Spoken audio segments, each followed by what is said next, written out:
Hello and welcome to Antinatalism This week. There were two papers by Emile P. Torres. For those who don't know, Dr. Torres had written an exhaustive research book on human extinction in 2023. This time there's a paper on the extinction of humanity. There is a double ambiguity when we talk about human extinction.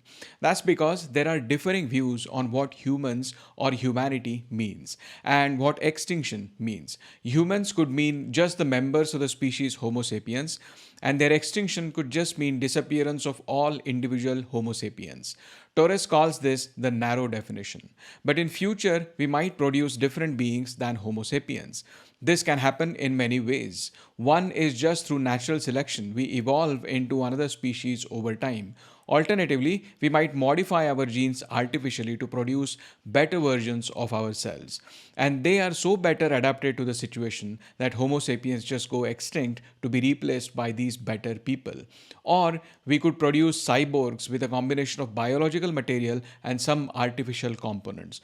Or we might just have robots replacing us altogether, or we upload our minds into digital medium and continue to live there. These are all classed into what is called as post-humans. In case of robotic post-humans, they could be sentient or non-sentient. All of these come under the broad definition of humanity. Now let's consider extinction. One is terminal extinction, that is, all Homo sapiens disappear forever. But we might still leave descendants like those post-humans. On the narrow definition of humans, this is human extinction because the narrow definition does not consider post-humans as humans. If those post-humans also disappear, then it is another kind of extinction which Torres calls as final extinction. On the broad definition, however, we don't need this distinction. Since broad definition of humanity includes present humans as well as future post-humans, for them terminal extinction involves disappearance of all of such beings. This diagram shows two definitions, narrow and broad definition of humanity and their corresponding extinction. So on the narrow definition of humanity, terminal extinction is disappearance of just the Homo sapiens. Final extinction is disappearance of Homo sapiens as well as their post-human descendants. On the broad definition of humanity, there is just terminal extinction. Notice two more types of extinctions. Phyletic extinction, this is on the basis of narrow definition of humanity. We could evolve into different species and all Homo sapiens are no longer around. And normative extinction on the broad definition of humanity, where descendants that we leave behind lack a defining characteristic of being human, like lacking consciousness or sentience or moral agency and so on. All of these are states of being extinct, but there is also the process of going extinct. Torres proposes three categories of mechanisms through which we might go extinct. One is natural versus artificial or anthropogenic, that is caused by humans. For example, a nuclear war as a cause of extinction is clearly anthropogenic. On the other hand, an asteroid strike is natural, although there are some blurry lines. For example, imagine a large asteroid is on its collision path to Earth. Scientists know about this, they have the technology to avoid it, but don't do anything about it. And so the asteroid strikes us, causing our extinction. Is this natural or anthropogenic extinction? Second category is voluntary versus involuntary extinction. Asteroid strike is definitely involuntary extinction, but extinction through a voluntary phased out procreation is not. Third category is an extinction that is long drawn out versus an instantaneous one. With those mechanisms evaluated, Torres moves on to the badness of being extinct. This depends primarily on three different views. First is the equivalence view. Consider this diagram which shows two possible worlds. In world A, there are 11 billion people, of which 10 billion people die, leaving behind 1 billion people. In world B, there are a total of 10 billion people and all of them die. So in both worlds, same number of people die, 10 billion. However, that event causes extinction in world B but not in world A. The question is, which world is better or worse off? Someone who thinks that the state of being extinct is bad will recognize two bad things about world B. One, 10 billion people died, and 2, humans went extinct. On the other hand, world A had only one bad event but no extinction. On the contrary, someone who is neutral about the state of being extinct would say that in both worlds only one bad event happened, which was death of 10 billion people. Whether that resulted in extinction or not is irrelevant, and therefore both worlds are equivalent. This is equivalence view. Emile Torres personally holds this view. They say, I am an equivalence theorist more than anything else, and hence do not really care about extinction itself. Another view is the Futher Loss view. On this view, the state of being extinct is bad because it has caused further losses of the potential goods that could have realized. And finally, we have pro-extinctionist view. This is the view that the state of being extinct is seen as good. It's actually lesser of two evils, but Torres describes this as good. Torres puts David Benatar under this bracket. Benatar is a pro-extinctionist who seems to believe that being extinct would be positively good because it would mean the absence of both pleasure and pain, where the absence of pleasure is not bad and the absence of pain is good. This diagram shows badness of extinction on the equivalence view. As the total number of deaths increase, the badness of the event increases linearly. But once deaths reach 100%, that is, extinction has happened, the badness stops increasing. That's because the state of being extinct is no worse than the badness of going extinct. This diagram shows badness of going and being extinct on a Futher Loss view. Here, the badness of dying people increases linearly until there are 100% deaths. After that, the badness just increases instantly to whatever potential which could have been achieved. Although not present in the original paper, this diagram shows the pro-extinctionist view. On this view, badness increases as the number of deaths increase, just like the two other views. But once the entire population is gone, the badness suddenly converts to goodness. So those are the three views about being extinct, their relation to going extinct and the degree of badness or goodness. Extinction is an important topic in antinatalism, even though some antinatalists don't agree with it. Emile P. Torres' work is relevant in this sense. Torres has done extensive documentation about human extinction in their book.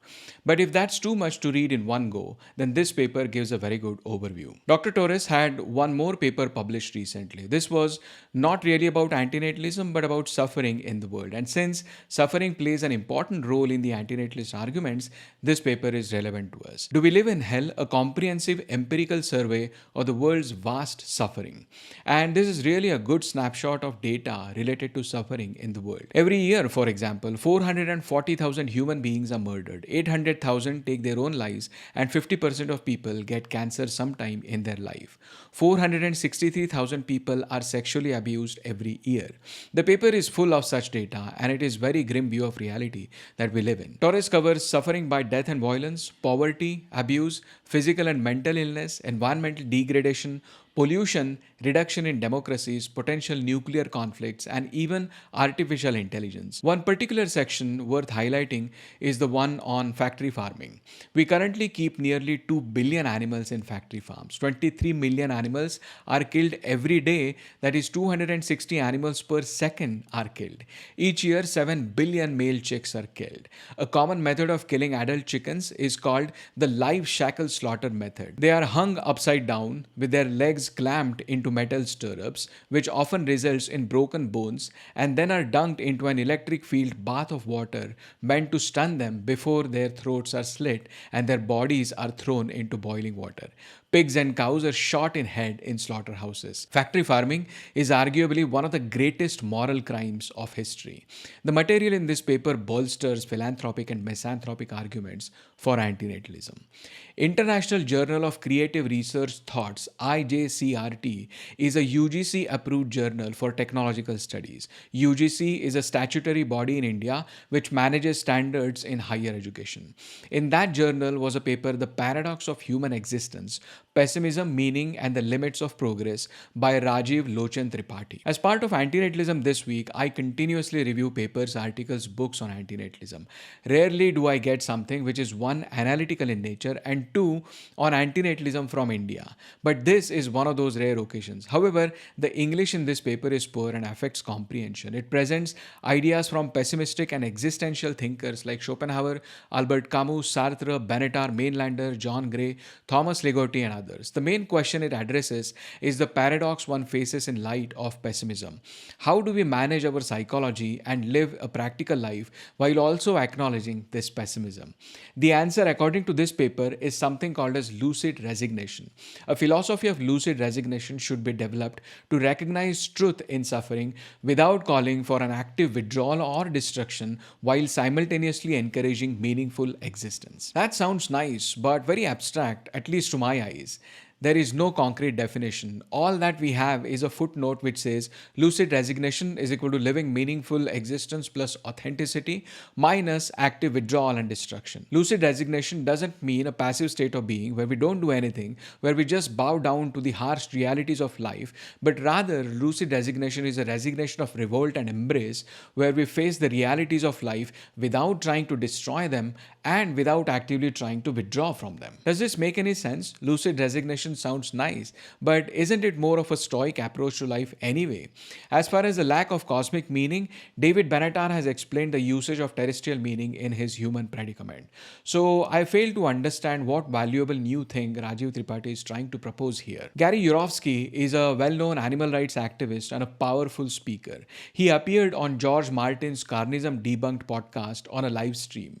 As expected, most of the discussion was around animal rights, but there was a question by Stop Having Kids to Gary. Now that I'm really interested to hear this one. It's from Stop Having Kids. They donate $20 to Sasha Farm. They say, loving this conversation, such a refreshing video. What are Gary's thoughts on antinatalism and vegans making babies? Did Gary get a vasectomy? Much respect to you and Sasha Farm Sanctuary. Help sanctuaries, not Starbucks. Gary did not get a vasectomy. Gary just practices safe sex. Listen, I wouldn't bring a kid into this world. And understand, this is my opinion for anybody that's going to go, okay, if you want to bring a vegan baby into this world, I can see that point too. And I know people with vegan babies and it's great. And maybe next generation of activists too. I just, man, this world is so evil and so horrible, and we're such a scourge. Even when we're vegan, by the way, you know, we still cause trauma to the earth, right? So not as strong an argument for not having kids as I would have liked him to have, but still encouraging that one of the most influencing personalities in the vegan world will not have kids due to the way the world is. Danny Shine has started a new series on his YouTube channel called Naked Truth. So far, there have been 2 episodes of this which talk about truth of life. The main point is most of us live in an illusion. Those who wake up are far and few between, and they feel lost in this world as they can't connect to the rest of the deluded people. This is similar to Plato's cave scenario, but through an antinatalistic lens. This is not exactly well thought out analytical philosophy, but still good to listen to, and I'm looking forward to more of these episodes. Lawrence did a rather long video systematically destroying arguments of Malcolm and Simone Collins. Collinses are this couple known for having gene-selected babies and are becoming a pro-natalist poster couple. Not surprisingly, they are always critical of antinatalism in a loud and a very aggressive style. Lawrence selected their main arguments and took them down one by one in a calm and composed manner. And he also made his 4th video in the series of excuses for having children from the Antinatalist Handbook. We should procreate because we have reproductive systems. 2 channels have been doing consistent videos in Hindi on antinatalism. One is Shashi Antinatalist. She recently made 2 videos. One on why even the rich, those who can very well take care of children, should still not bring new children into existence. And second one on why not having kids is the most important act one can do. Another channel, Your Saintly Devil by Siddharth Dafaria. He is making Hindi videos on various aspects of not having kids. Both Shashi and Siddharth are also vegan, by the way. One more video in Hindi was by a channel called Mad Thinker, which has like 61,000 subscribers. They made a short video questioning the act of having children and very briefly introducing the term antinatalism in Hindi. And so those were the stories for this week. Thanks for watching and see you next time.